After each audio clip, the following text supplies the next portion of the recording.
Hello and welcome to Hey, we like your pod. And we're going to tell you why. Hi, it's Dawn here, and I'm joined by my trusted partner, Matt Pickett. I have the giggles. I'm sorry. I'm so sorry. We'll explain. Matt Pickett and Yay. our very special guest, Tyler Herrick. Woohoo. Welcome, Tyler. How you doing? How was your week? How was your day? What's new? Doing phenomenal. We're hanging out. We're having a good time. Thank you so much for having me. Can't wait for this. This is exciting. Been looking forward to it all day. We're Yay. so happy to have you here, man. We've been waiting for like the perfect day. We thought let's go for a weird transitional part of the Packers entire history, the whole franchise history. That'd be the perfect time to bring Tyler on. So here we are. Thanks for being here, man. Thank you. I love it. Very Dawn, much how you doing, Dawn? I heard you're making curtains. Am I right about this? Well, they're not curtains. They're what's called Roman blinds. Roman blinds. Okay. And there's different styles of Roman blinds, and they're custom. And they're custom because they're custom size, but also I'm doing some customized things to them internally and externally. So it's kind of, and so when I'm done, or as I do the process, I keep forgetting I should be videotaping it because I want to do a YouTube, but I will do a YouTube probably when they're done, just to kind of show what the process was, because I had a hard time finding exactly what I wanted in terms of instructions. I absolutely could not find what I wanted, which is why I designed my own and why I'm making them. And it's going to take me forever because I can only do a little at a time because I get a sore head, like neck situation, but I'm doing a little at a time, and it's fun. And Tosh, my cat, is helping me. And what does that mean? Well, like earlier I have like 3 layers of fabric, and I was kind of pinning it just to make sure everything was square and this and that. And she started playing with the pins, and I'm just thinking she's going to eat a pin, and then we're going to end up at the hospital, and because that's how it rolls. So that's what it looks like. So then I have to stop what I'm doing and play with her, make sure all the pins are where they belong. So yeah. Fun. She hasn't killed me. She's biding her time. Dawn, it's gonna happen. Say Brandy Lewis says in the chat here, thanks for being here, Brandy. And also Brandy says, can you make Mark Murphy some Roman blinds for press conferences? I think that's not a bad idea. Make some Packers themed Roman blinds for our guy Mark Murphy, our sledding king. You know what's cool though about the kind I'm making is they're called, I don't know exactly what they're called. I call them up-down Roman shades. Okay. So that means you can raise them up from the bottom or down from the top, or any combination. Yeah.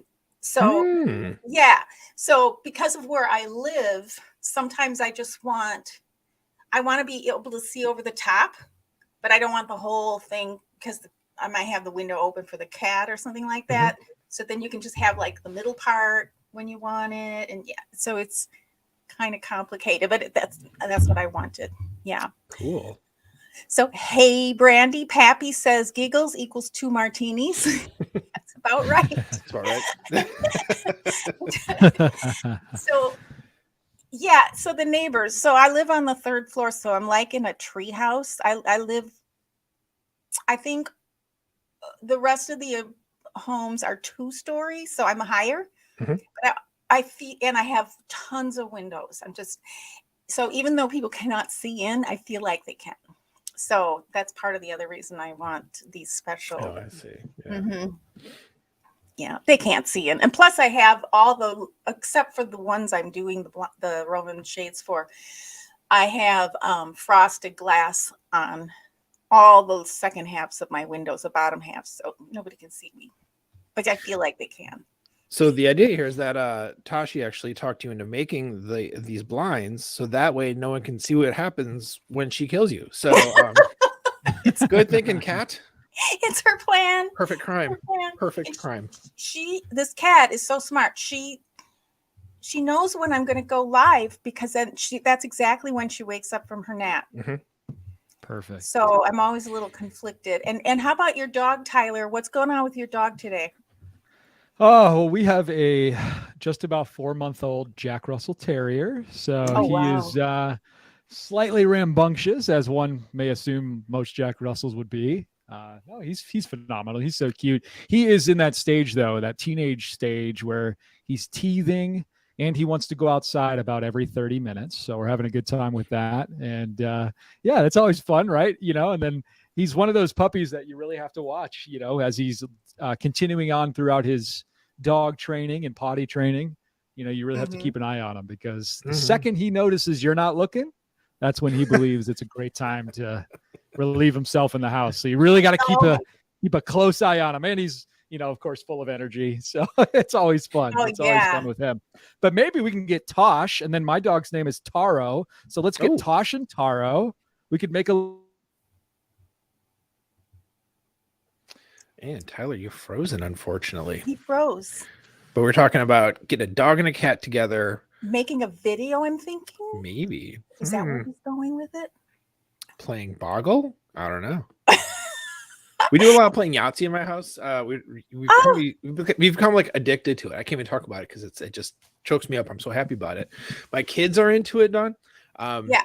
Especially my younger kid, and we assume Tyler will be back in a second here. My younger kid has gotten good at Yahtzee, and she's only in first grade. There we go. Tyler's back.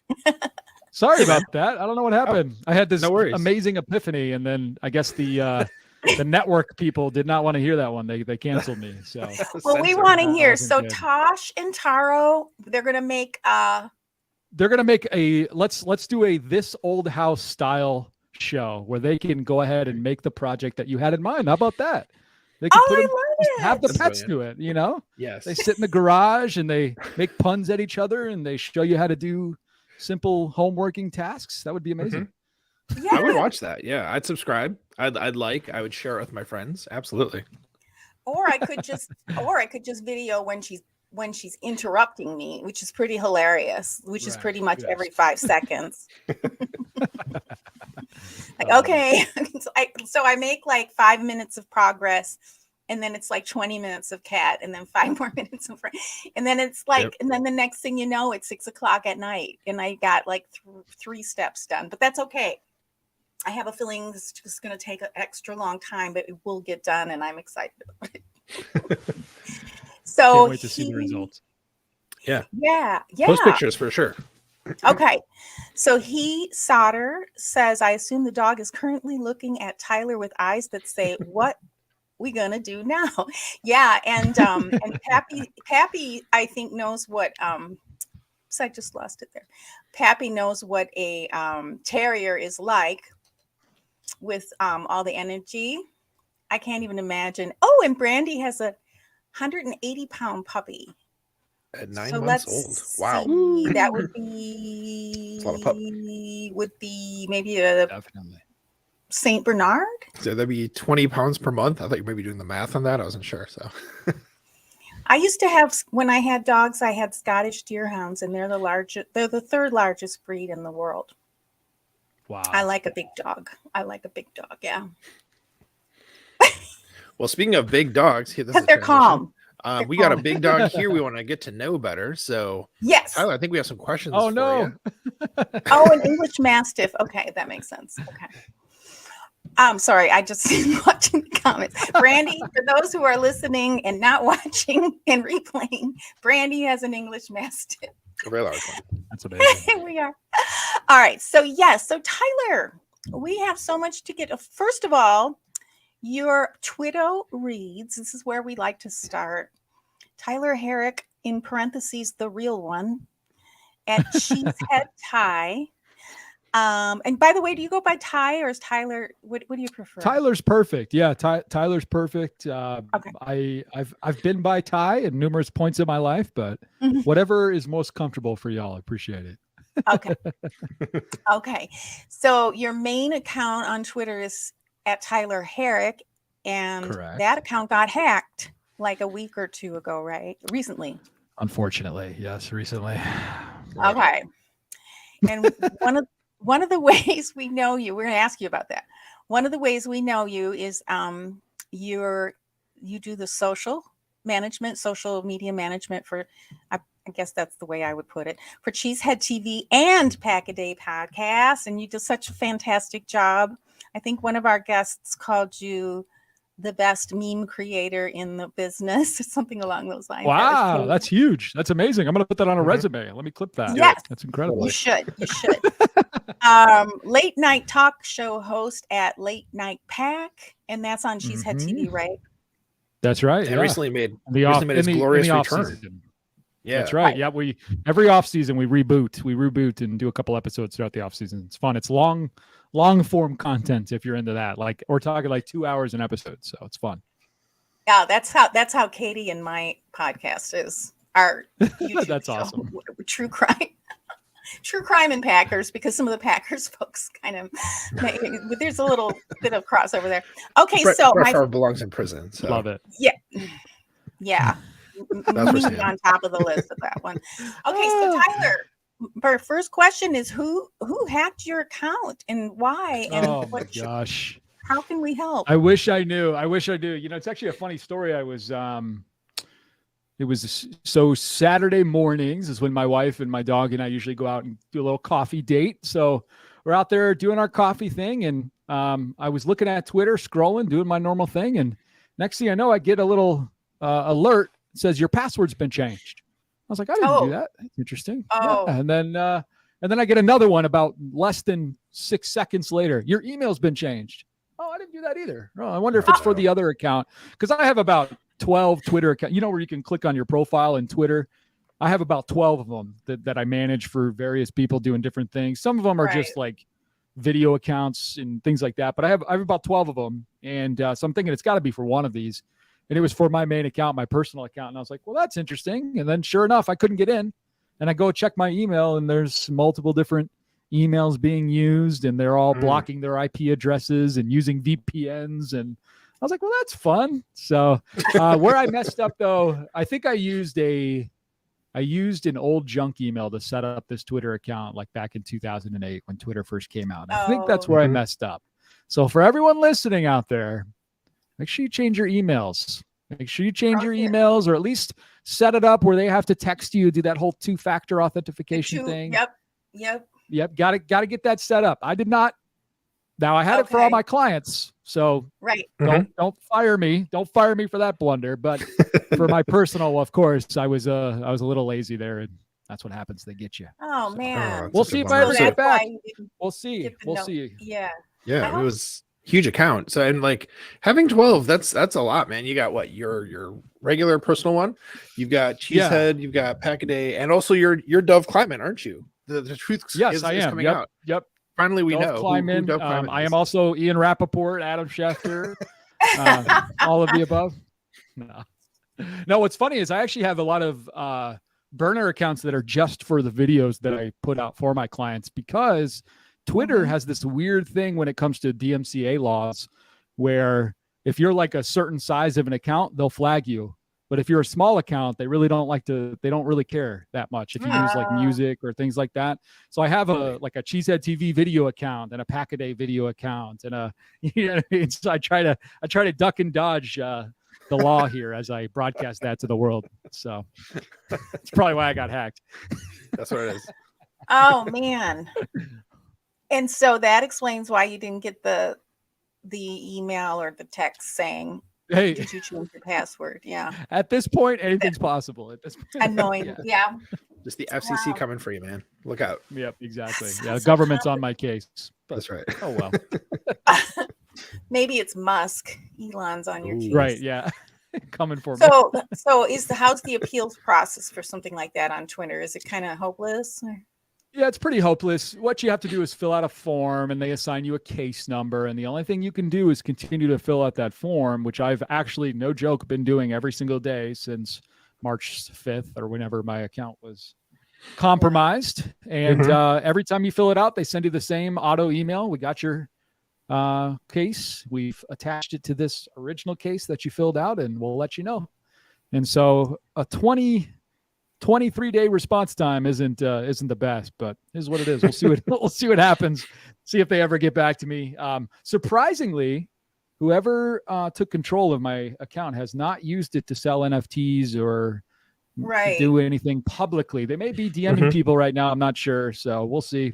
Yep. But normally what happens is these guys get in there and they start selling NFTs and posting phishing links and things like that. But yeah, no, I haven't had any of that yet. So I'm thankful for that. I've tweeted Twitter support about every day. They don't seem to care. So that's life as a small fish in a big pond. Right. No doubt. Right. Well, if I get any DMs from your old account offering like money for foot pictures, I'll know that you have your stuff back again. I'll know that you have it recovered. So that'll be the signal. Good. Exactly. I love it. Well, okay. So in the chat here, Pappy wants to know. He's apparently I have $3.2 million waiting for me in Africa. Should I reply to that email? How are you going to pass up $3.2 million? And as a social media professional, yes. Reply to all. Yes. Hard yes. And Brandy says some Nigerian prince is offering me season tickets for the Packers for only $5,000. Sounds That's legit. Sounds legit. Yep. Yes. Or get twice the price. Absolutely. And he solder, behold the power of bureaucracy. Isn't that the truth? Yes. Amen. All right. Some great comments here. And Iowa Joe is in the house. Hello, Iowa Joe. You got hacked too. Iowa Joe, I got hacked the other day too, but luckily I found out about it before anything happened, was able to get my account back. Oh, good. He probably for you, Iowa. That's awesome. Your authorization. Yeah. Happy ending. Good. I did not. I was using a junk email from 2008. That'll do it. I did not. You know, but sometimes that two-factor thing is really annoying. Like, it's true. You know, it's like all the time with it. But when you're hacked, but I did look at your account just briefly before we started and I didn't see anything weird posted. Good. So like you say, yeah. All right. Well, that's what we wanted to know. Okay, you can go home now. All right. See you later. All right. So you have quite an interesting profile. And I know I'm going again by your Twitter, and I'm sure there's a lot more to you than this. But you do the account, the social for Cheesehead TV and Packet 8 podcast, and we know that you create a lot of really fun content like memes, like video memes and all kinds of things like that are highly entertaining and maybe a lot of work in some cases. But so tell us about that. What is your favorite thing about that? And maybe some of the things that you do that we don't know about behind the scenes.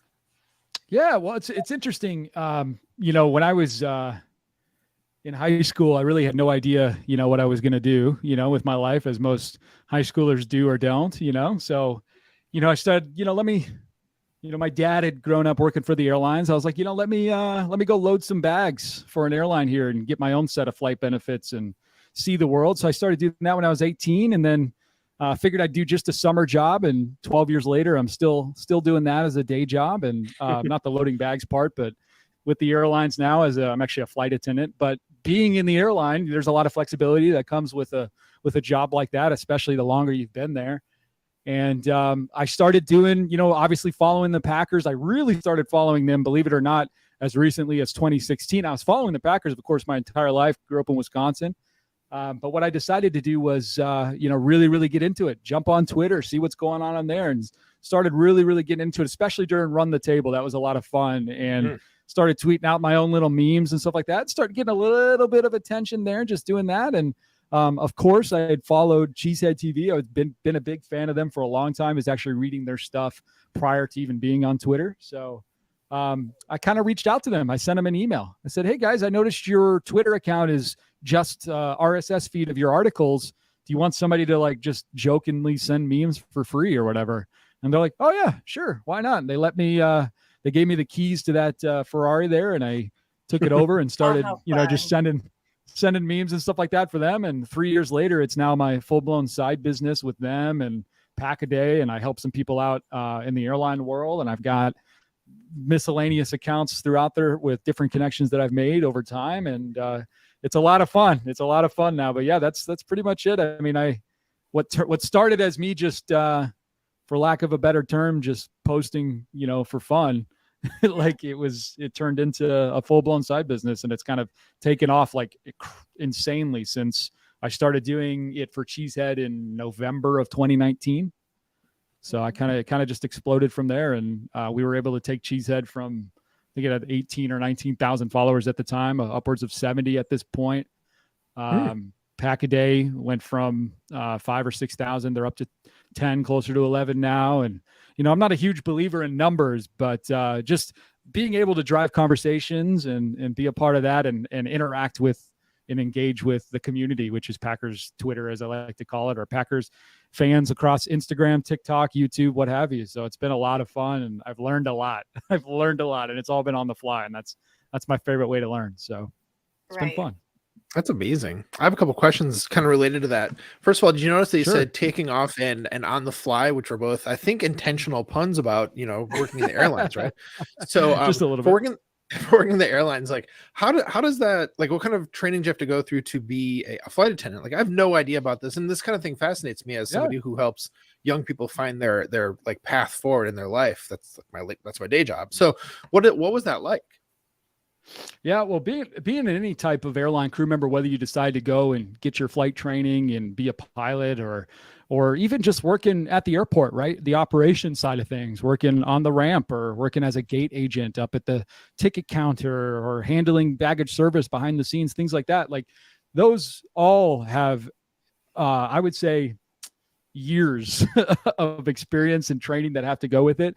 Being a flight attendant specifically, it's 8 weeks. Well, it was when I went through in 2013, an initial training, but now I think it's 6 weeks, just because there's less aircraft to deal with. But yeah, 8 weeks, 8.5 weeks of really intensive training, 12 hours a day, emergency procedures, all sorts of service training. There's, I'm trying to think what else.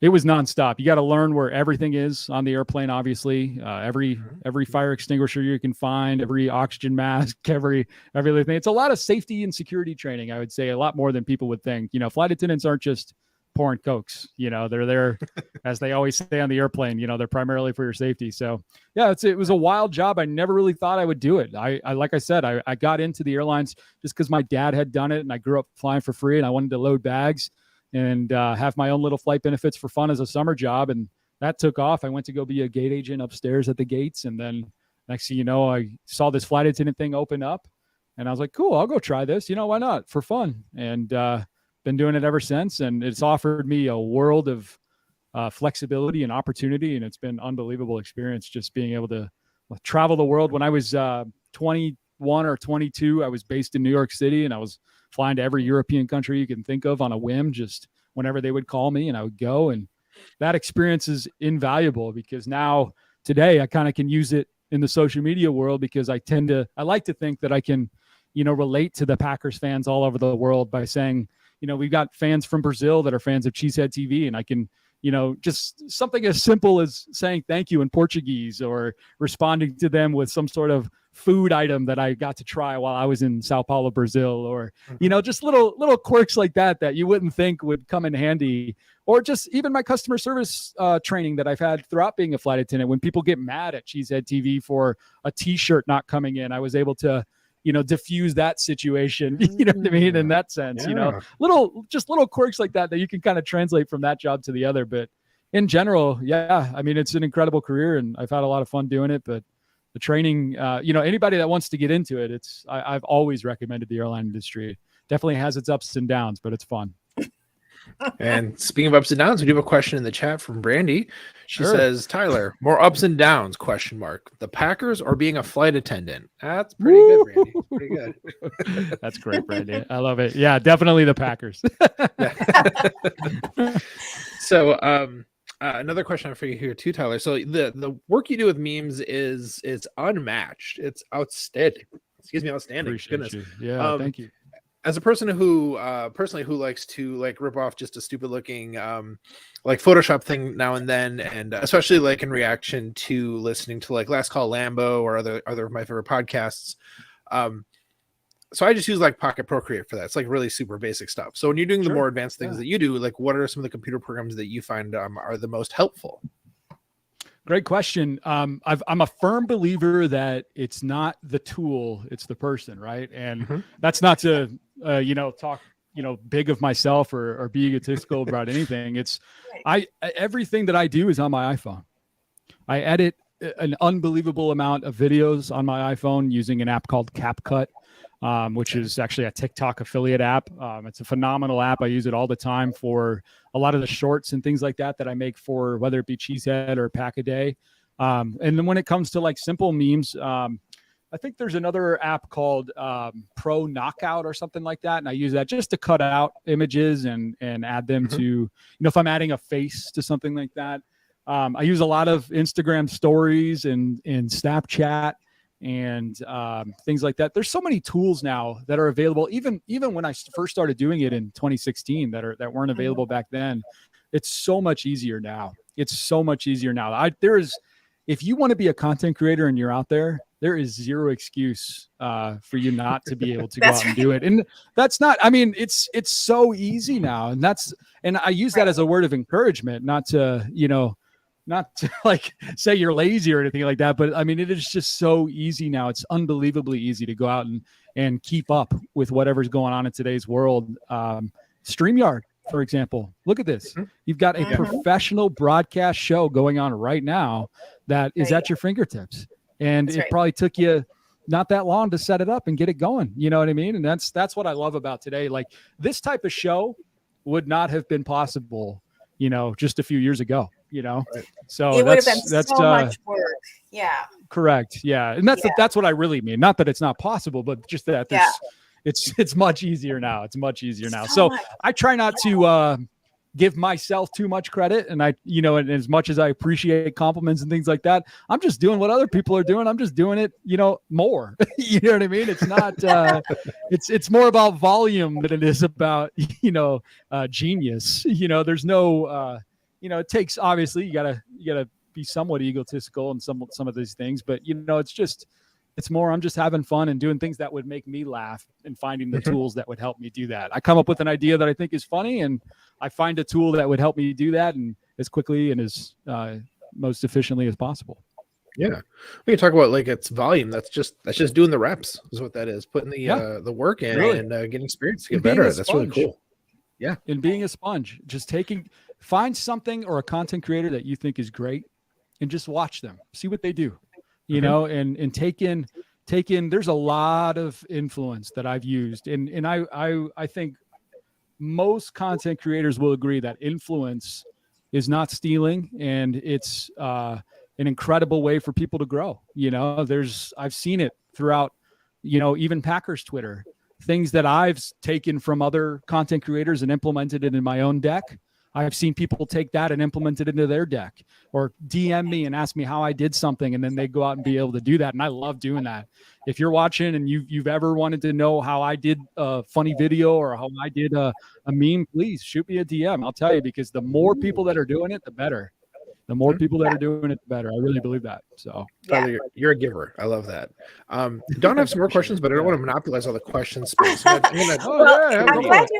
I'm glad you asked that question because I'm a trained graphic designer too, and I want to do more fun stuff because I think I'm funny. I come up with some ideas. I agree. But it's like there are so many apps, and I have a handle on the design apps and stuff like that. But for the memes and cutting, what do you use, for example, for Pack-A-Day's YouTube shorts? You do the top and bottom, like you cut it in half, and there's one thing going on in the top, one thing going on in the bottom. Yeah, I use CapCut. That's CapCut. Is a phenomenal app. Yeah, that's CapCut. And the reason why I like CapCut so much, and I will say there is an extra program that I've thrown into my workflow when it comes to these shorts, and that is an AI app, actually. And you're talking about how AI is kind of taking over everything. Oh, yeah. There's an AI app called Descript, and it's a free app. You can buy more storage if you use it every day like I do, but it's a free program. You can download it as software onto your computer. And I'm not sure if there's an application for it on the phone. I think there is, but I use it on my laptop. And what I do is I take Andy's 30-minute podcast that he does every day. I put it into Descript, and then Descript will transcribe the entire thing for me in less than 60 seconds. So okay. I have a busy life. I don't have time to listen. I love Andy. Right. I love Nagler. I don't have time to listen to their content every single day. Okay. Let's just be real. Right. So I take Andy's video in there. I pop it in there and it spits out the entire transcript in about 60 seconds. I can read through lightning speed, just skim through it, find something that I think sounds like, hey, that's an interesting point he just made there. Right. Yeah. And then I can clip that. I can delete the rest of the and here's my favorite part about Descript. All I do is I delete the rest of the text that I don't want. Right. And it edits the video down for me. I can delete all the ands, I can delete all the ands, I can delete all the ums, and it'll just condense it all for me. And then using AI from this application, let's say, okay, I love Andy. I love the microphone that he uses, but let's say on one of the days he forgets to plug in the microphone or the sound may not be where I want it to be. I can click a button called Studio Sound and it makes it sound like it's coming out of a Shure SM7B. It's all these tools that just make it like super easy for me. I take that little 30-second clip that I export it as high quality as I can. I airdrop it from my MacBook to my iPhone. And then I open up CapCut. I put that in there. I find some video clips. I put it top and bottom. I add best part about CapCut is I take automatic text captions and it'll throw it on there with the font that I want. And it does it all for me. That whole workflow, that whole process maybe takes 30 minutes. And I take that whole thing and I've got a video in about 30 minutes. Oh, that's great. That's amazing. Great. I like what you're doing with his shorts. Yeah, I really do. And I do a lot on YouTube now. But I haven't been keeping up with my shorts and my little mini videos. So I've got to get to it again. So it's always fun to play around with new tools. Yeah. So very cool. So, and a question from Heat Soder. Heat Soder? Is it Heat Soder? I was going with HE because it's capitalized. I think maybe like first middle initials. I don't know. Just guessing. Soder is an OG Cheesehead TV guy. We love Soder. Nice. Oh, for real? Nice. Yeah, we love Soder. And so he wants you to describe your first evacuation training as a flight attendant.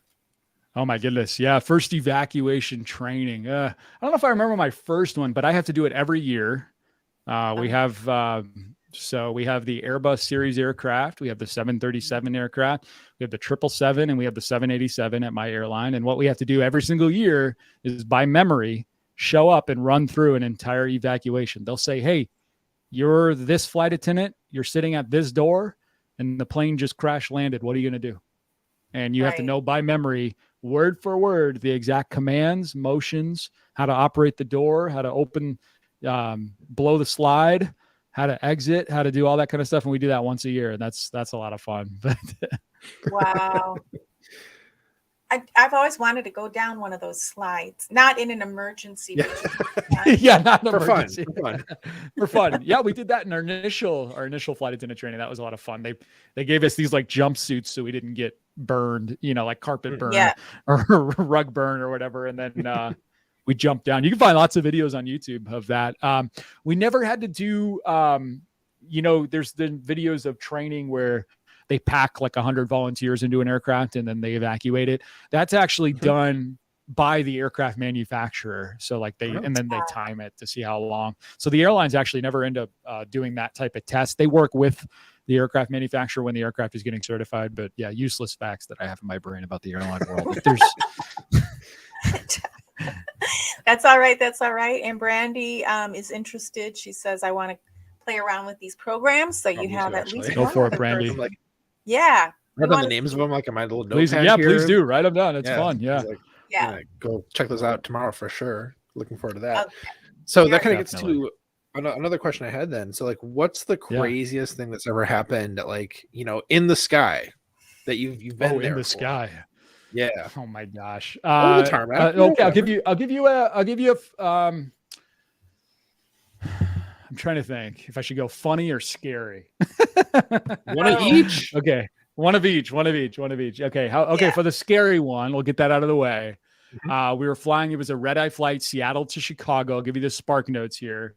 Seattle to Chicago. I think we're over Montana or something like that.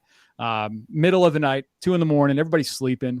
We're cruising along. Everything's good. Our drink service is done. And we start smelling smoke throughout the whole airplane. So we're going through and we're doing our checks. We're checking every overhead bin, thinking it might be a laptop on fire. We're checking every seat, making sure nobody's like power plug is sparking, because it kind of smells that almost a little bit electrically. We're checking the lavatories. We're going through our procedures. We're talking to the flight deck. We're doing our thing. They're kind of getting a little nervous because out over middle of Montana, there's not a lot of places you can drop in and just land really, really quickly. So we're getting ready to do the thing. We start getting worried. They're not getting any indication that it's a cargo fire, but at this point, we're not finding any fire, and we're not really seeing. We're seeing maybe what we think might be some haze, some smoke, and things like that. But we're not sure. So we're kind of panicked at this point, and we're not really sure what we're doing. We're going through our manual checks, and we're staying calm. We're staying professional. And then air traffic control called up the pilot and said, "Oh yeah, I forgot to tell you guys, there's what's called a notice to airmen, or a NOTAM, that just went effective. It was the middle of the summer, and there was a wildfire right where we were flying over." So I learned something new that day. 30 wildfire smoke can reach that high, about 30,000 feet in the air. So that was a new fact that I learned that day. And of course, that was a scary moment in the middle of the night, but we continued on and there was no issues there. So you're professionals. Yeah. Hey, that's all I can do. I mean, that was probably one of the most scary moments in my career, just because you don't know, what's going on in fire. There's not much that scares me on the airplane. We can lose an engine. We could, be told that we're going to, land quickly because the flaps aren't working or landing gears. I'm not worried about any of that. We got professional pilots, the best pilots in the world, but fire is a little scary. Fire is a little hard to contain. So if you need a new fear, if you're afraid of flying, just watch this podcast. No, funny. Gosh, try to think something funny. I guess it's not that funny, but it's kind of gross. But my favorite thing to do is to really, as people are getting up and going to use the lavatory, is just to remind them to make sure they're wearing their shoes. There's a lot of people who decide not to wear their shoes when they go to the lavatory. And this is just a PSA for everybody out there. That is not water on the floor. So. Wear your shoes. Wear your shoes, people. Wear your shoes, folks. Wear your shoes. Wear your shoes. Be nice to your flight attendants, and wear your shoes on the airplane. That's all I got to say. Excellent. Yeah. Okay. Any more questions from Maddie? Not at this moment. There will be more, I'm sure. But what's your next question? Okay, so I'll go then. Okay, so so I don't know if I asked you that. Okay, so what's your most favorite and your least favorite thing to do in your role for Cheesehead TV and Pack a Day podcast? Yeah. Okay, most favorite, least favorite I'm going to think about because I really do enjoy it. Let's see. My most favorite thing to do is to react. I would say just in general for across both of them, just react to breaking news. I think there's any two ways that you could take it, and every news story is different. So finding new ways to react to breaking news. I kind of have my own, you can always send out a meme. You can always make a silly little video. You can always try and make some sort of clever quip on Twitter. But I like to challenge myself. I like to try and see if I can come up with a new way to react to breaking news that, a lot of people don't. So that's kind of I like to be challenged in life. And that's one area that I really try and push myself is finding new ways to react to breaking news on there. Least favorite. Oh my goodness. That's tough. I would say my least favorite is times kind of like now, right? There's not a lot going on. It's the same story kind of recycled over and over and over again. And normally I would take that as a challenge to try and come up with something new. But when I do, it doesn't play very well with the audience. I feel like a lot of people want to kind of stick to the same subject. So it's really, it's frustrating. It's frustrating when you're trying to dip your toes into other areas of the blogosphere, if you will. And everybody just wants to know what type of picks they're Jets are going to give the Packers in return for Aaron Rodgers. And I can't tell you how sick I am on that conversation. Oh, God. So. Oh my goodness. Leverage. The word that haunts us all. So yeah, I'll stick with that. I'll stick with that as my least favorite thing to do, and that's try and keep up with a conversation that's been beat to death. So yeah, well, kind of along the same lines. Go ahead, Don. I'm sorry. Go ahead. Oh, I was just saying it's cool that you're challenging your creativity when you're doing that. Mm-hmm. But it's also interesting to know that people aren't responding to creativity during times like this. Maybe the frustration level is too high, or who knows? Or maybe I'm just bad at it. That could be it too. No, I doubt it. I don't think not with those growth numbers that you had.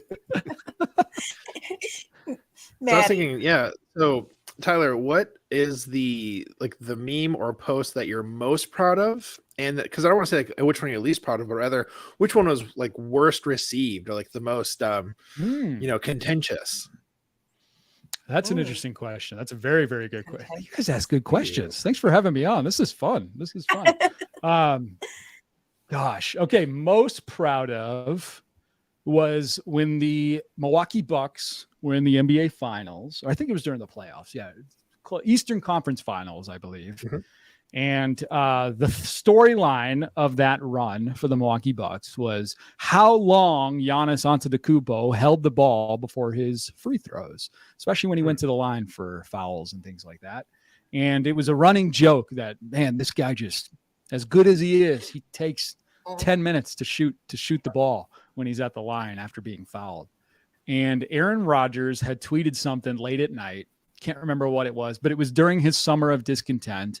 And it was one of those spur of the moment things where I had a stroke of genius, if you will. And I responded during Aaron Rodgers' summer of discontent on the Cheesehead account. I said, "This is how long we'll wait for you." And I posted a picture of Giannis Antetokounmpo holding the ball. And it was like my favorite thing I've ever put out, simply just because of it was spur of the moment. It was on topic, right, and it was well received. Right. I think it had if you go back and find it, I think it had close to 10,000 likes just under Aaron Rodgers' specific tweet. And I was like, man, I will never top that feeling of, when you're like, I'm trying to think of an example, but just everything's clicking, and you're firing on all cylinders, whatever you're doing in your respective careers or at home or in life, and everything's just clicking and you're firing on all cylinders, and it just comes together. It felt like I felt like I was on the Bucks and I was just hitting threes all day long.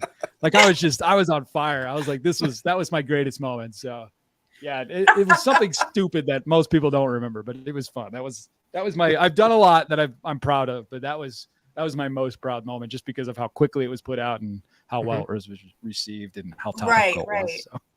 I love that. That's awesome. Okay. So then your most controversial, I'd say. Your most controversial. Oh my goodness. I would say the way, it wasn't something I did, but in general, right? So let's talk about Cheesehead TV, right? And I love Cheesehead TV for what it is. And the reason why I love Cheesehead TV is the reason why Cheesehead TV is probably controversial. And that is the sense that Cheesehead TV is an open platform for Packers fans who want to, of course, they have to be vetted by the editor, by our editor Al, and Al will, if you want to be a writer for Cheesehead TV, send Al Bracco an email, and you can contact him at contact@cheeseheadtv.com. But for those who write for Cheesehead TV, there are multiple, and I mean, I would say dozens of people that write for Cheesehead TV, and these dozens of people have dozens and dozens of opinions about the Green Bay Packers, and the most controversial things they say get automatically tweeted out to the Cheesehead TV account via RSS feed. So this was a classic case of that where, earlier this offseason, I think in January, a tweet was sent out, and it was an article talking about why the Packers should move on from Aaron Jones. And of course, Aaron Jones saw it and did not take too kindly to it. So he quote tweeted it and was like, man, I really loved Cheesehead TV. And he promptly unfollowed us Oh man. Pretty sure he muted or blocked us. That relationship bridge was burned. So I had to deal with the pitfalls of that all day long, watching people come after me. I had people tagging me. This is the guy that posts on She Said TV. This was his article. I was like, it wasn't me. It wasn't me. So I spent all day trying to explain how there are, dozens of Packers fans who write for this site, and they all have different opinions, and we may or may not agree with them. And that's the way that it goes. And, the article itself actually wasn't bad, but it just, the headline and the timing and everything about it. And that is not the first time that something like that has occurred at Cheesehead TV. So that was fun. Shout out to Aaron Nagler for going to bat for me and making sure Aaron Jones, one of my favorite Packers of all time, is well aware that I did not write that. And I think Jones understood that and got that message. But that was a nerve-wracking and exciting day online. Yeah, that was memorable. That was an amazing. It was an amazing day. I know we talked about it on the podcast because I think you were one of my superlatives for that week. It was like hardest working dude or something like that. Because my goodness, that day you had, goodness. Yeah. So, when you said Al Bracco, is that Jersey Al? Yeah, Jersey Al. Yep, Jersey Al Bracco. Yep, he's the editor in chief over at Cheesehead TV. So, like I said, if you're interested in writing, you're a Packers fan out there, you like writing, hit up contact@cheeseheadtv.com. They're always an open ear to see. I'm not saying you're going to get the gig, so don't come for me if your writing sucks and they don't like you. But, you know what I mean? Like, just saying, but definitely, if you're interested in that, send them over some articles you've written, some things like that. I'm sure Cheesehead TV would love to. But that's what I love about Cheesehead TV. It's just the same thing I did. I sent an email, you know what I mean? And they're just an open platform and allow all different viewpoints. And you don't have to agree with Nagler. You don't have to agree with Corey. You don't have to agree with Al, and that's, you don't have to agree with me. And that's the fun part about it. That is fun. So do you have any memories? Oh, sorry. Go ahead. Just on that topic, do you have any memories of players liking or retweeting or commenting on any of your content that stand out to you? I would think you would as a fan. Yeah, it's very cool. I think my favorite one was Leroy Butler had gone on Packer Transplants, which is Aaron Nagler and Corey's flagship show for Cheesehead TV. And at the end of it, he said, thanks for having me on the show. I think y'all should follow everybody. Follow Cheesehead TV on Twitter. You guys are funny. And Nagler kind of said, oh, that's some kid, Tyler, we've got doing it. And Leroy said, shout out to Tyler, and as small and as simple as that was life-changing. I love Leroy Butler. That was, growing up as a 90s baby and as a 90s kid, it was Leroy and Brett. Those were my guys as a Packer fan. So that was one of the coolest moments. And I just have such a, love for Leroy Butler and his story and everything that came out of that. So that really meant a lot to me. But yeah, I think that would be the one. Even though it wasn't necessarily, we get a lot of retweets, a lot of likes, a lot of hearts and things like that from players. I think Aaron Rodgers quote tweeted a video that I ripped off YouTube or something one time on my personal account. And that was cool. It was very cool to interact on that superficial level, but nothing's cooler than Leroy Butler saying, shout out to Tyler. That was probably when I peaked. That is awesome. Hall of Famer, Leroy. Absolutely. Yeah. So I was going to say, last week we were talking to Jacob Westendorf, and I noticed because Jersey Al came into the conversation there. Yeah. Everything seems to come back to him. It's like there's this sort of like, if you take the tree and you follow the branches back to the base of the tree, and there it is. There's Jersey Al all the time. Always. Yeah. He's amazing. He's pivotal. I am not an OG Green Bay Packers Twitter personality or person. Like I said, I really didn't start getting into the social media side of it until about 2016, and not heavily, of course, until 2019. So I'm brand new when it comes to that.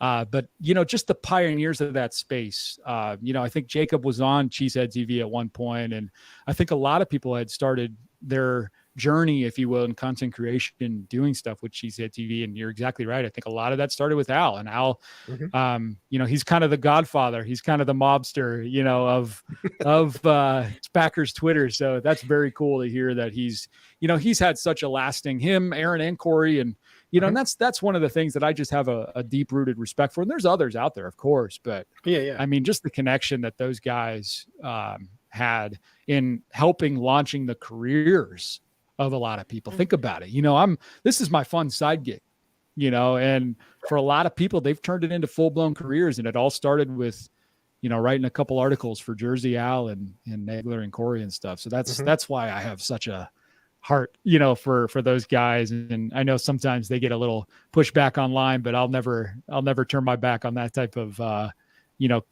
people that really help grow. And, you know, that's who they are to me. They're not just the personalities on Twitter, you know? Yeah, absolutely.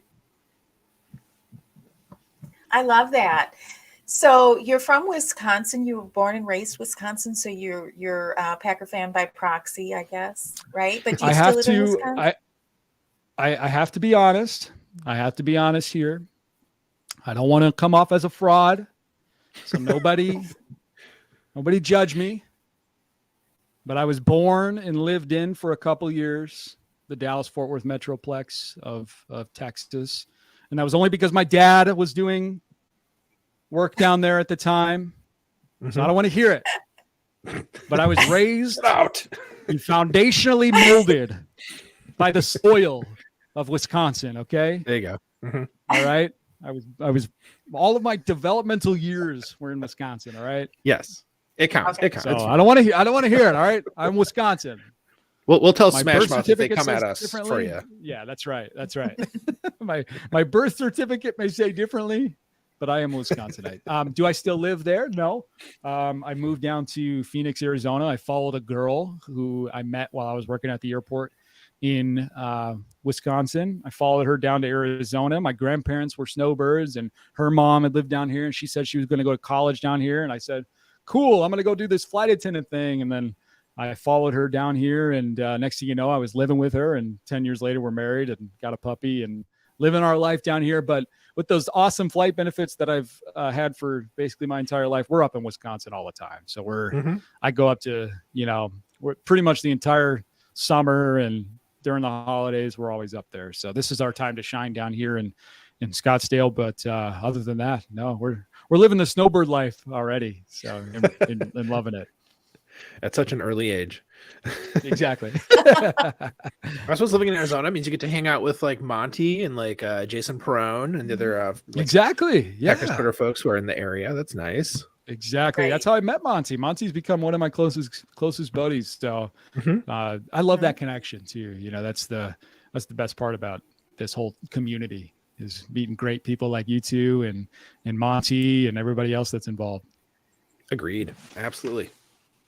Did you go to the Super Bowl in Phoenix last year? This year? 2 months ago. So it's hard.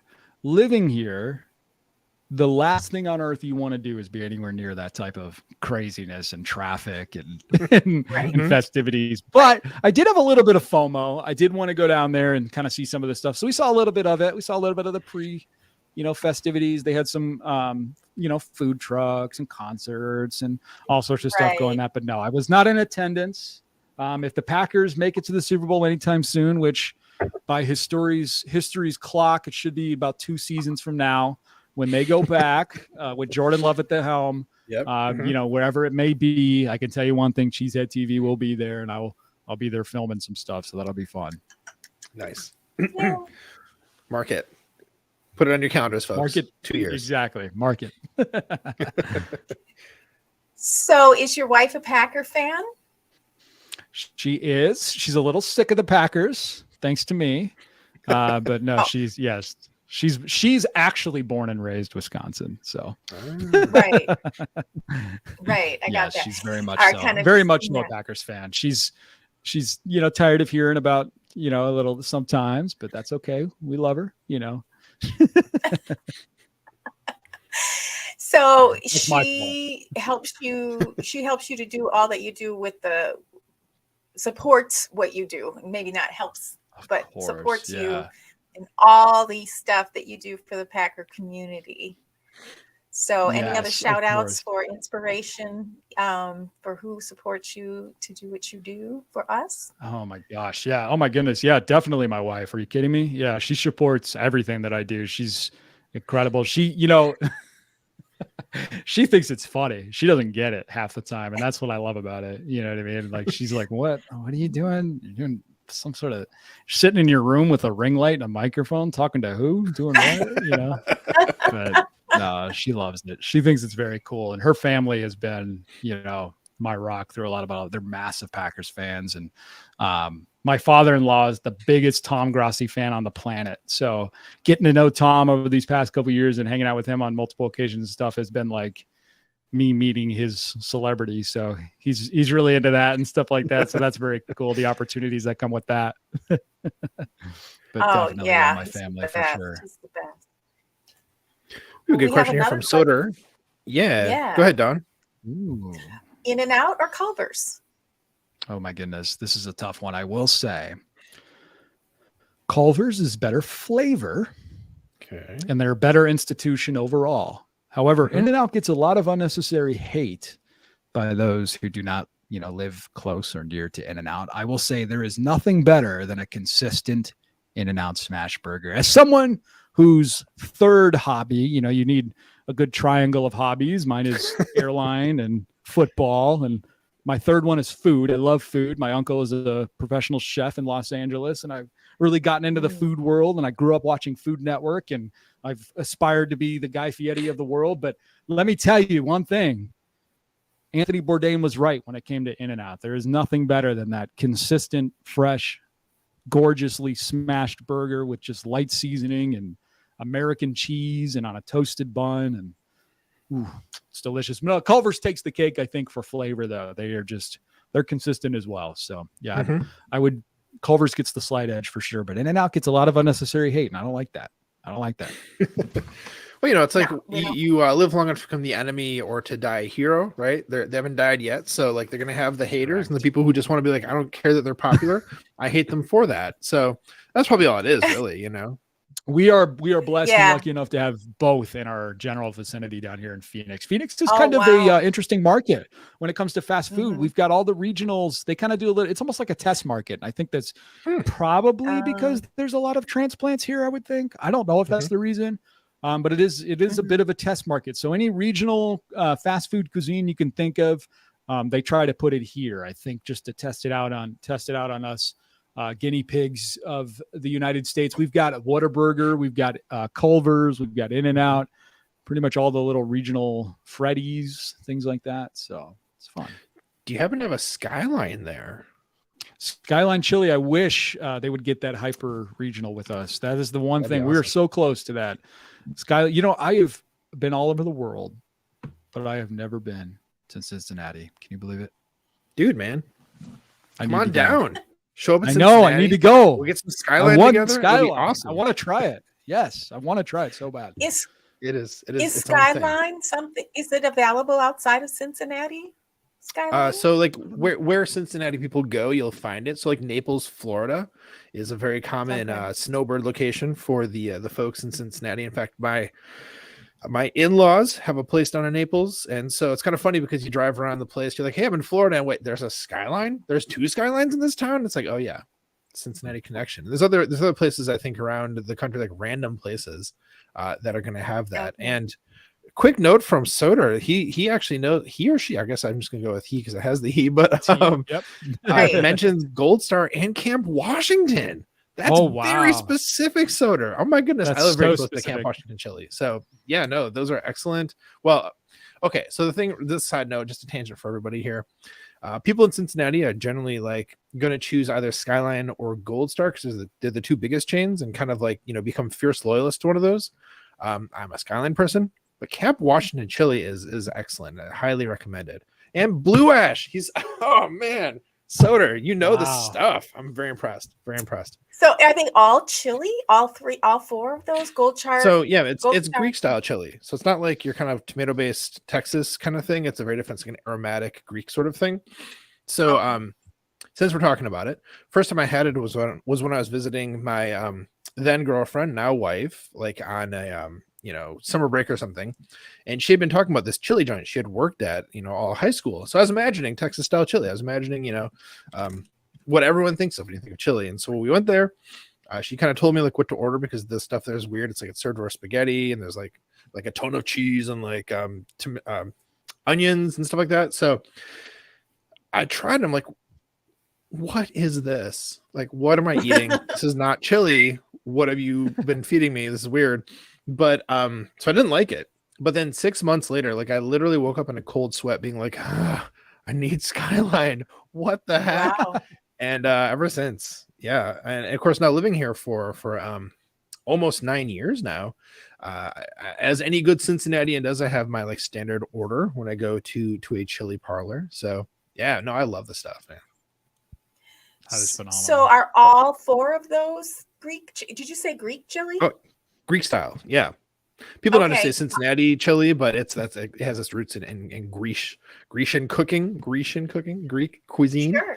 I love Greek. Yeah, chili. no, that's like any kind of Cincinnati chili is that. So all Do 4 Bengals of them fans are. tailgate with that? Bengals fans Do Bengals definitely fans tailgate? Yeah, Do tailgate. do they tailgate with Greek style chili? That would be amazing. You probably see some chili in there. I would think so. Yeah. I would imagine maybe some of more of the out of town people might come and get their Skyline and go tailgate with it. That'd be more likely. Sure. Yeah. No, people go all out for a tailgate, like anywhere, all Sure. variety of foods and smells and deliciousness.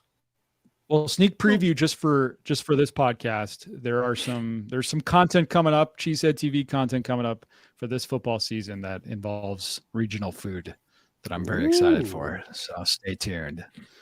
Stay tuned for that. You just sparked my interest there with that, so I appreciate it. Excellent. And He Soder says American Test Kitchen has the best Cincinnati chili recipe. Interesting. Ooh, I will fighting check it out. words. I love it though. It's no surprise because they do such good work with like being really analytical and testing things out. It's a Yes. test kitchen after all. Yes. And especially because Right. like you'll never find the recipe for like the famous places in town. Like they'll never release their recipes. Those secrets, are deeply Right. held family secrets. So the fact that Test Kitchen tackled that, I'm curious. Let me check that out. That's awesome. Okay. So before we transition over to our superlatives for the week, I have one final question for Tyler Herrick. And this is such an interesting, we get so many great answers on this one. About our beloved NFL and Packers Twitter or online community, blogosphere, whatever you want to refer to it as. What is the one thing you love the most and one thing that you would change if you could? Wow. Another great question. Gosh, this is not that I had any low expectations or anything, but this is phenomenal. Thank you guys. This is great. Mhm. Gosh, what is one thing I love the most? And I would say how creative Packers Twitter is. It's kind of every day I'm finding a new account that is genuinely funny, like genuinely, and it's not just humor, it's everything, right? It's genuinely funny or genuinely smart. Packers Twitter, I mean, we are owners, we have our stock certificate, but wow, like they really take on that role. And I think that's one thing that I truly love. And it's Packer fans in general, but wow, I mean, you could sit down with any Packers fan from Twitter and they're going to be able to tell you how they feel about Brian Gutekunst's scouting department and the re-signing of mid-level free agents like Justin Hollins. You know what I mean? Like it is, you can't go to many fan bases and ask them how they feel about that type of thing, and it's not, like I said, it's not just the analytics. It's not just, the humor. It's just everything. They're genuinely creative, genuinely smart.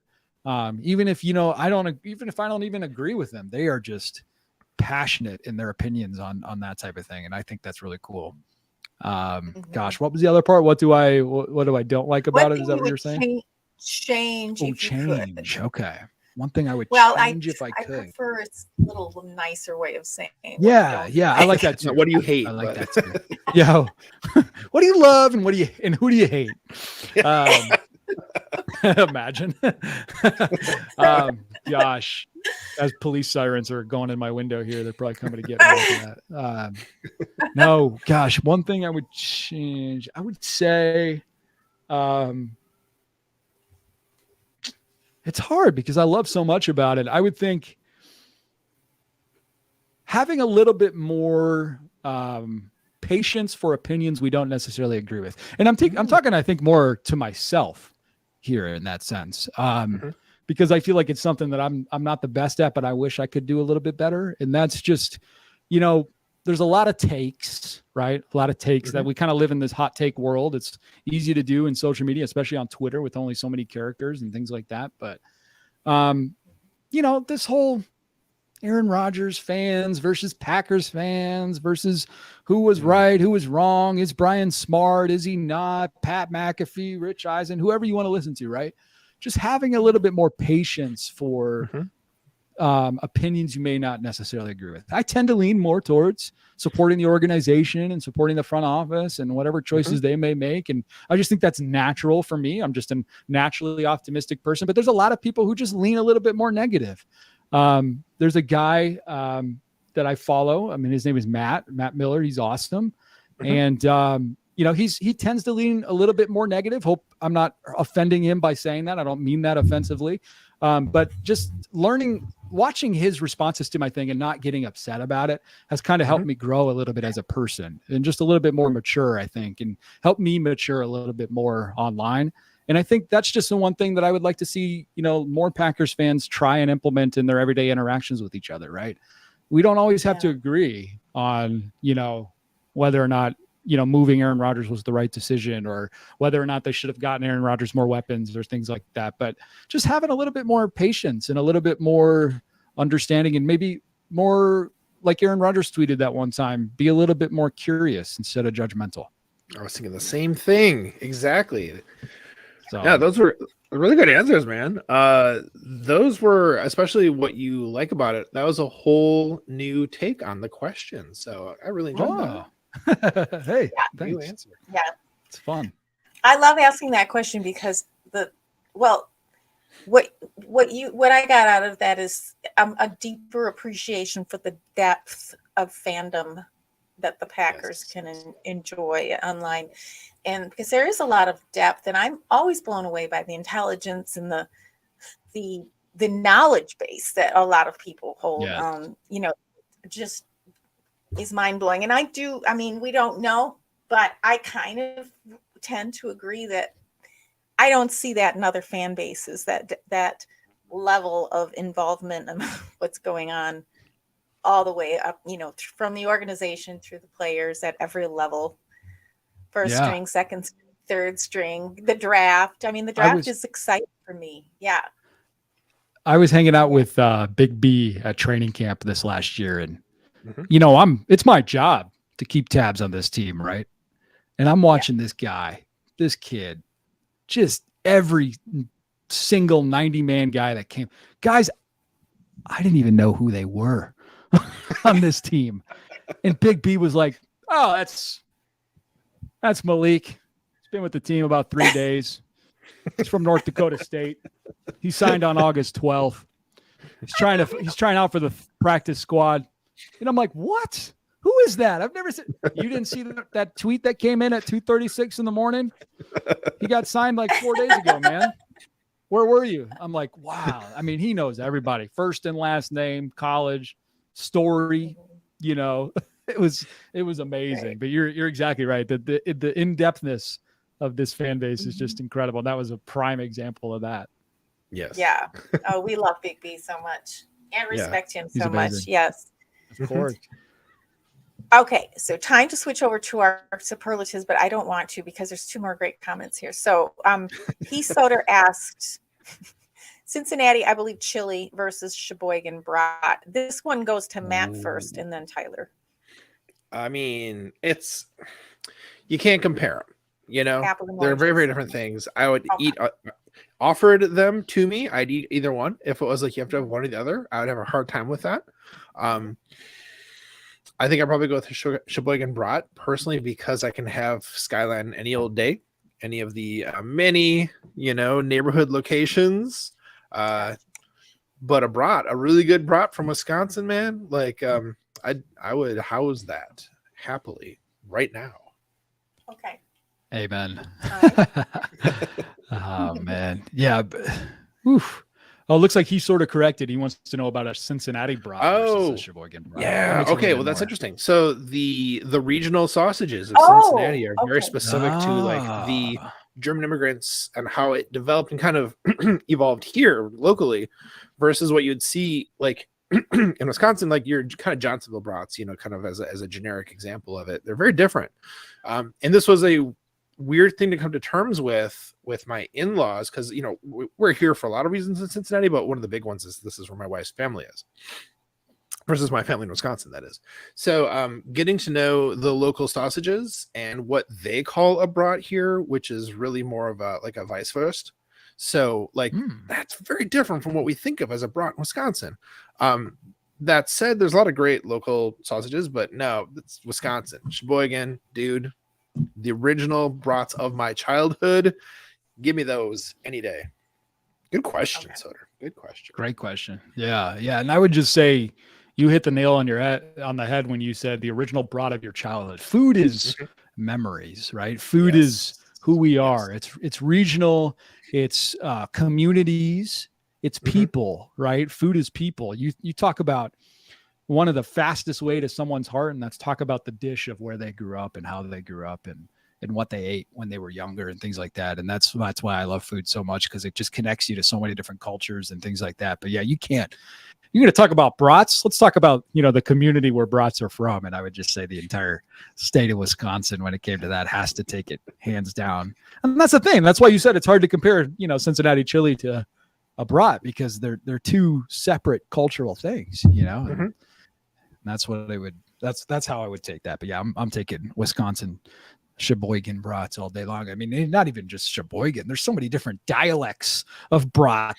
You know what I mean?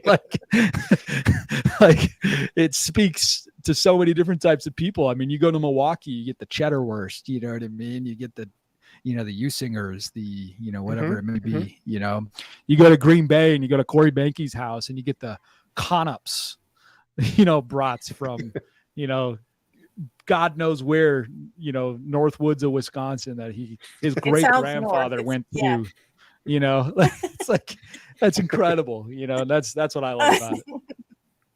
Well said about food. Yeah, that was beautiful. I love how you put that. I love food. Food is. I'm hungry now. Feeling. I know, right? Yeah. Everyone's hungry now.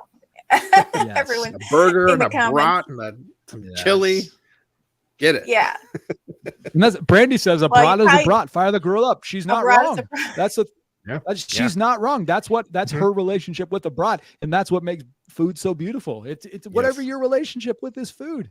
Put it in there. It's good. There's, you know, throw it on. Have a good time. Yeah. Yes. The first time I had a brat, I was an adult. I wouldn't eat them. I didn't like meat in general. So I was very out of place growing up in Wisconsin, but I finally had one.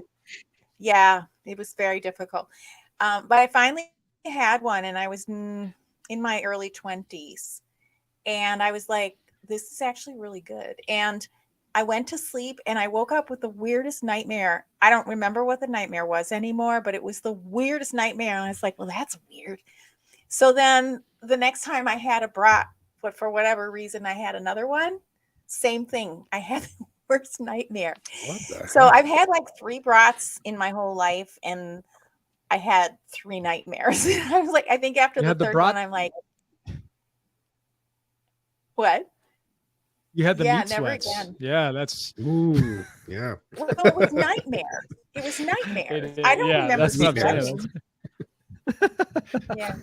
I've never heard of that either. That's incredible, though. I kind of want to make a joke out of that. That's awesome. Gory, weird. I don't remember what it was, but it was like, this is awful. This is just it was awful. A nightmare of the Lions ascending and becoming the dominant team in the NFC North for decades. That's what it was. What are we facing? That is weird, man. Oh, brother. No, I don't. Yeah, it was really scary stuff.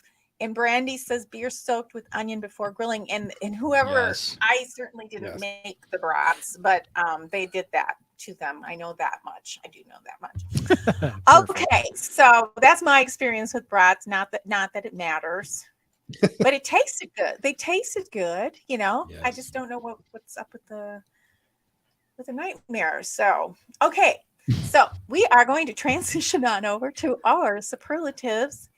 And Matt, would you like to start with your superlatives? Yeah. Should I rip through all three of them just straight through, or? Yeah, let's hear. We're going to critique. We're going to offer our opinions about your. Please do. No, I want the interaction for sure. We want to hear. All right. And we want to hear in the chat too what your thoughts are. Please do. Yeah. So I have 3 this week. My first one is best explanation. And as a side note, before I get into this, I realized 2 of my 3 are related to pack a day this week. So it's kind of good timing, with Tyler being here. But anyhow, my first one is best explanation.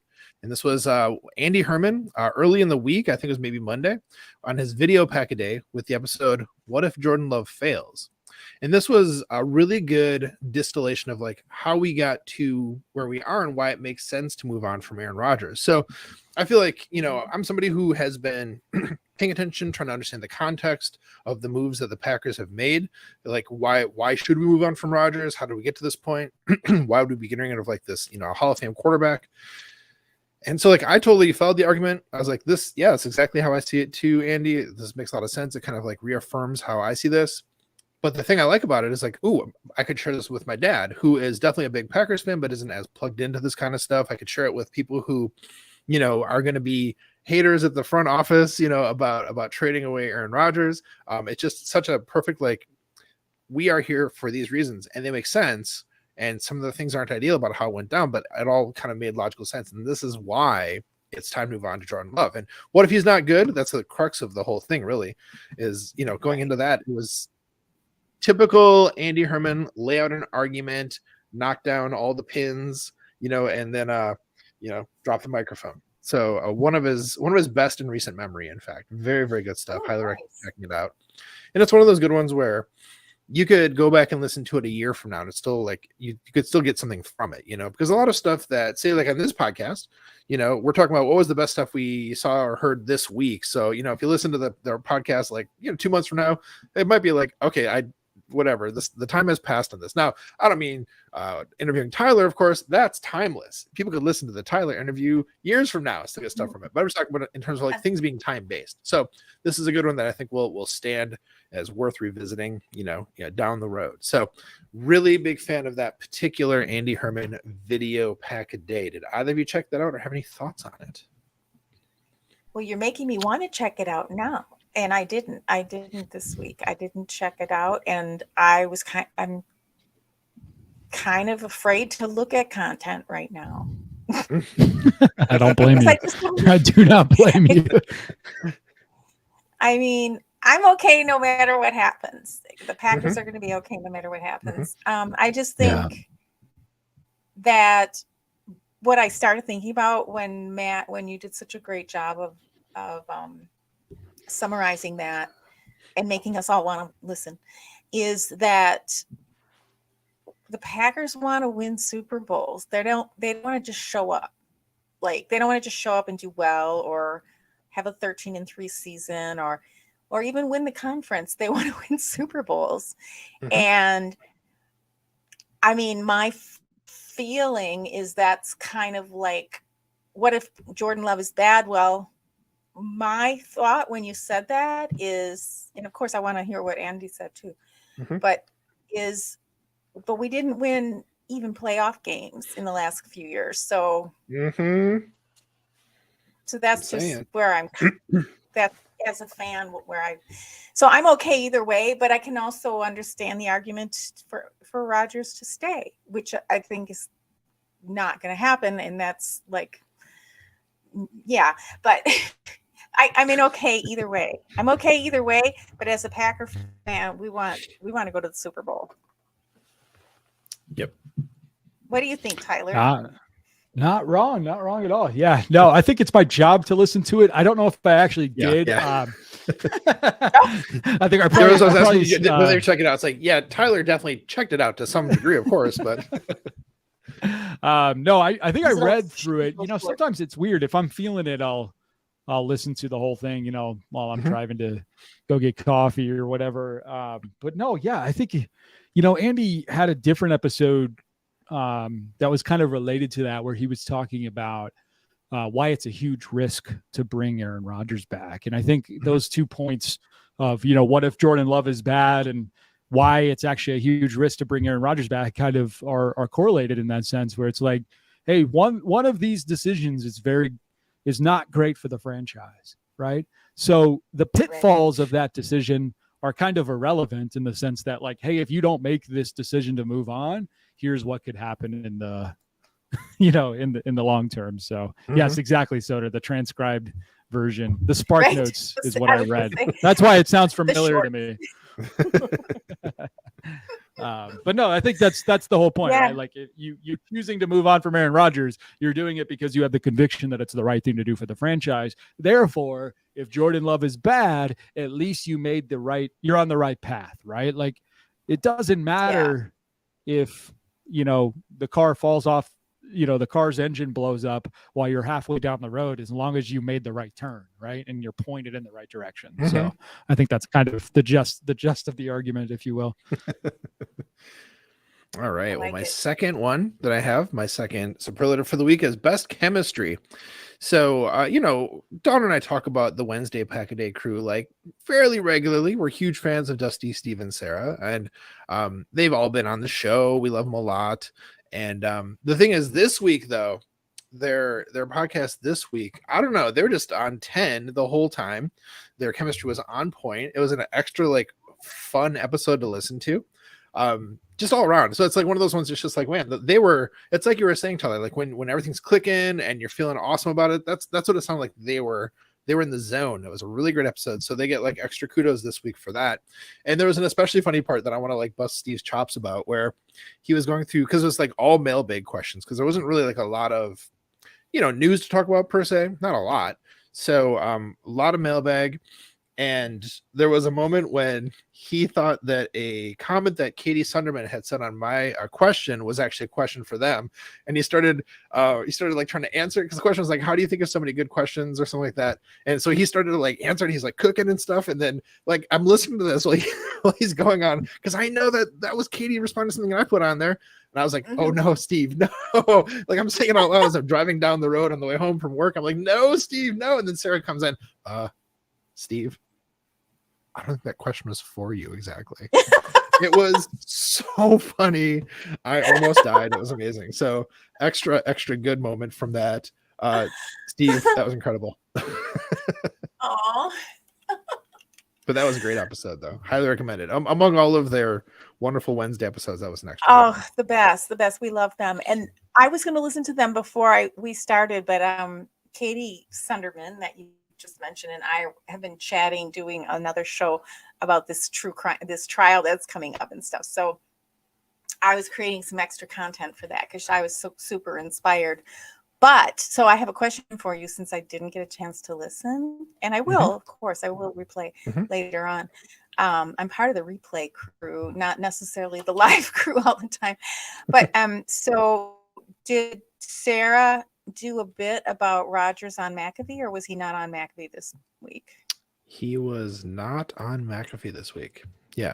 Oh, okay. I just stopped thinking about that, but yeah, no. It was almost just totally questions from Twitter this week. From so viewers, yeah. Okay. So why wasn't he on McAfee this week? Oh, he's probably laying low until the stuff is figured out. Then he can go on there and complain about it. I don't know. We'll see. Complain. Okay. Who knows? Okay. Who knows? Okay. All right. Who am I to try to interpret Aaron Rodgers' behavior?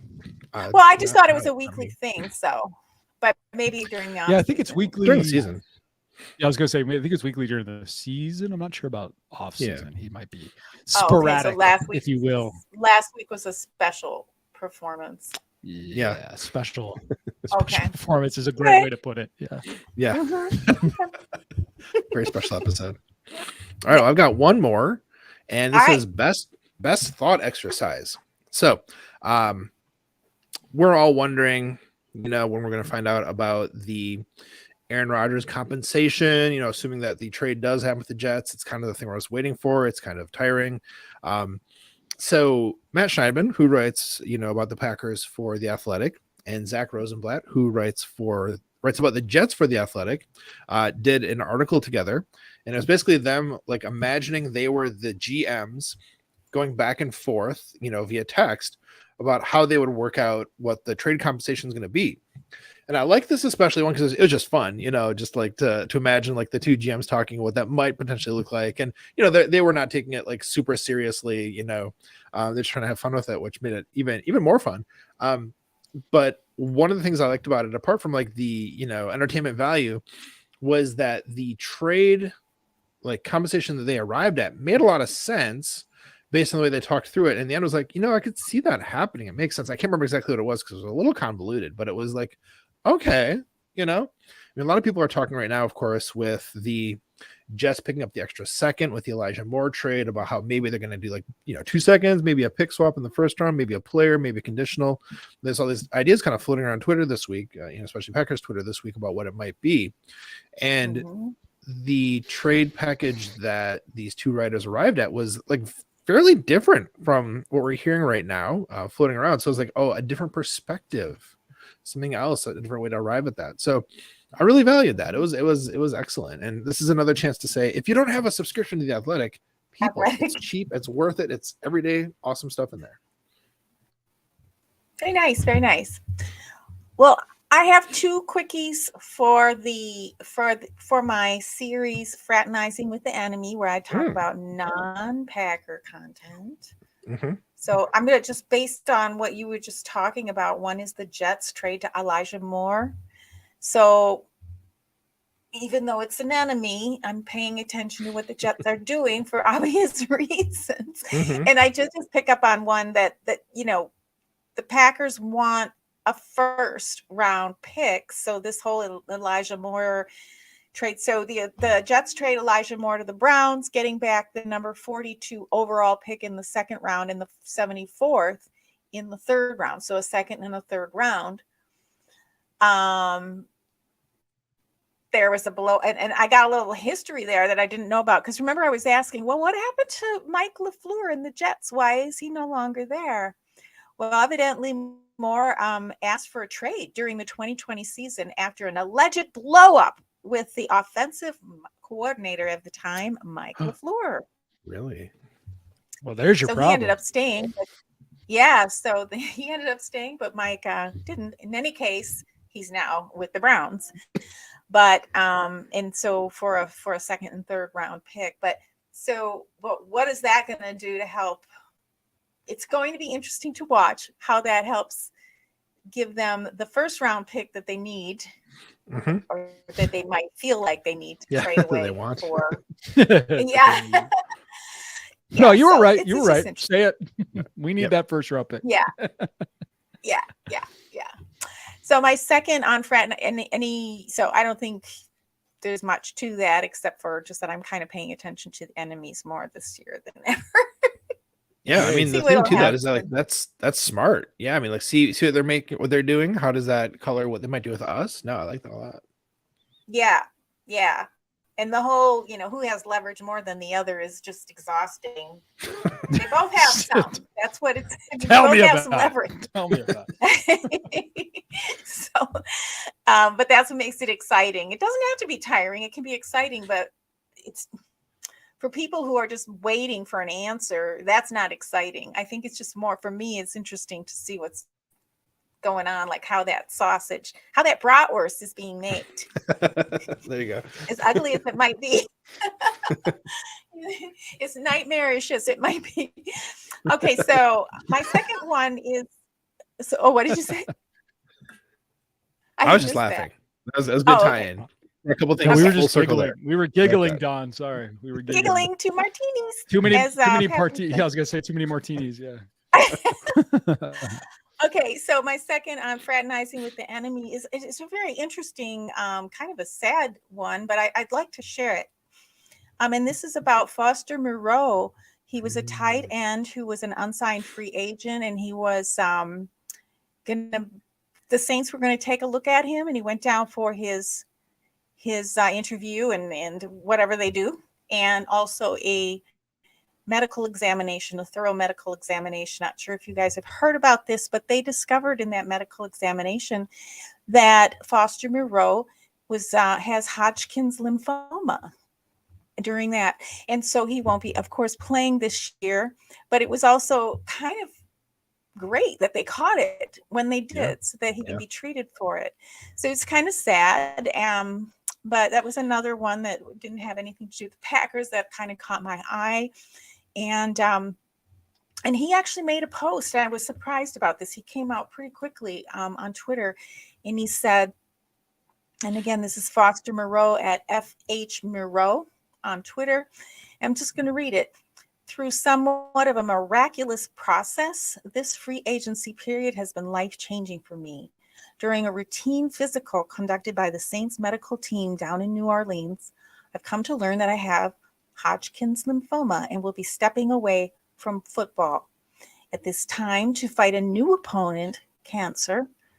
I'm grateful for the support and thankful for people who have stood firm with me. There hasn't been a single step I've taken without hundreds of people lighting the path before me, and will continue to seek their guidance. That being said, I'll go kick this thing's bleep and get back to doing what I love. And then he said AMDG, and I was like, what is AMDG? Do you know what AMDG means? So I mean, I do not. So many. Oh, so I looked it up. Yeah. It means ad majorem Dei gloriam, and it's a Jesuit motto, from the Roman Catholic Church. Yeah, and it means to the greater glory of God. So I thought that was interesting. Nice. AMDG. Anyway. So that was my 2 fraternizing with the enemy, and the third superlative is most excellent. And this is kind of nice. This is 3 former Packers staff members among Pro Football Hall of Fame's awards of excellence winners, and these are non-players. So I thought it was kind of cool to take a look at these folks who've been around for a long time. So real quickly, former Packers assistant coach Sherman Lewis, also video director Al Tremmel, and equipment manager Bob Noel have all been honored by the Pro Football Hall of Fame as recipients of the Awards of Excellence for 2023. So it won't be till summer that they go to Canton and get their awards. But Mike Spofford did a nice article on these 3 gentlemen, and at least 2 of them go way back to Lombardi's time. Wow. These are some, so it's a nice article, and I'm going to link to that. So that is most excellent for the week. And those are 3 former Packers staff members who I didn't realize that players weren't the only ones that get honored at the Hall of Fame. So I thought that was kind of cool. That's so cool. Very cool. I mean, like the team needs the staff to run and to get everything done. So getting the recognition for them and for the people who've put in such good work, that's awesome. Yeah. And thank you, Dylan. You're very kind. Too Deep is here. God help him and his family. Yes. Go ahead. Yes, no doubt. And so, Tyler, did you have any superlatives, any shout outs you want to give? Anything you want to talk about?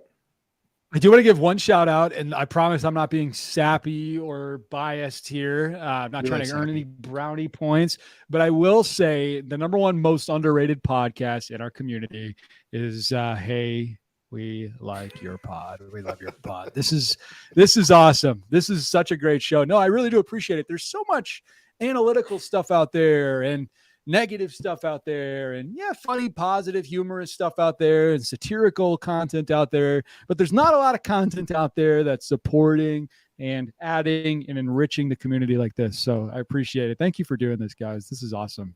This is really, really cool. I think I sent out a tweet about it like a year ago where I was like, this is such a good idea. Just shouting out, giving love to people, like makes me feel like a terrible person. I love it. Well, thanks, man. That means a lot. I need to do this more. Something's good when it makes me feel bad. I love it.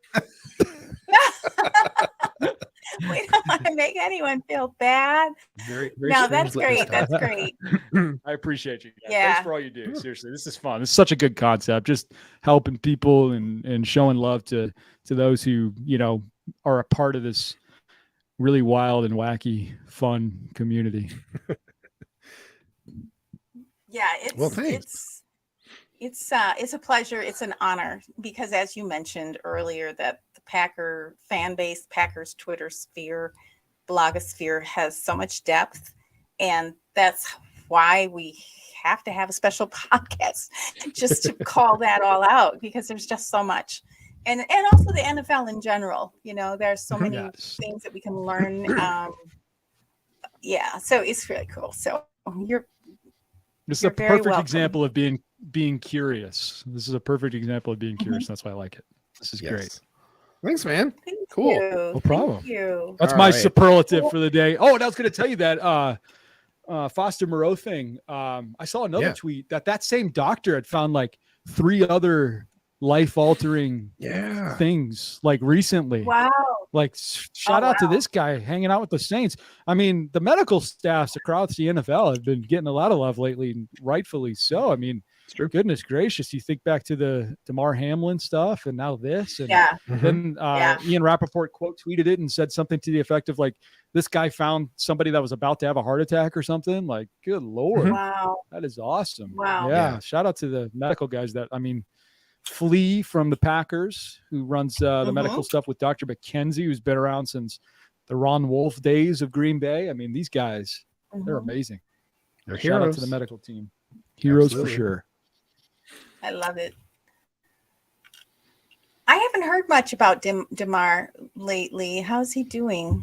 Is he going to play again, do you think? Don't know. Yeah. Well, that was the thing. I think he has to go through a lot of rehab and stuff too, just to make sure he's able to. Based off of that, A lot of trauma. A lot of trauma. Hopefully he's doing well. That was really, that was awful. I was so shaken up that weekend, that whole week, really. That was awful. Yeah. Okay, Maddie, any final thoughts, or would you like to bring her home? And on that note, final thoughts? No, none really. Just a huge thanks to Tyler for being here. So I'm gonna head into the outro here. Friends, make sure you're following Tyler Herrick on Twitter, and his current handle is at CheeseheadTy, TY. Hopefully someday we do get to his main account, reinstated, recaptured, hopefully. But for the meantime, at least, we got Cheesehead Ty. And of course, you'll find links in our show description for everyone we mentioned. So please check it out. Whether you're a super fan or content creator, we'd love to have a chance to interview you. So if you're a subscriber, our DMs are open at Hey Willip on all the social platforms. We'd love to hear from you or someone you'd like to nominate to be a guest on our podcast this year. And folks, when you subscribe to our podcast, you help us to keep spreading the love in our community. And the best way to help this podcast grow is by sharing it with your friends and family. Please do that. Yes, Maddie, that's right, because we love you. We're so glad to know you, to be fans of you, and have the luxury of being fans of the most storied team in the NFL. We appreciate your support, your subscriptions, and sharing our pod. And we look forward to seeing you next week on. Yay, we like your pod.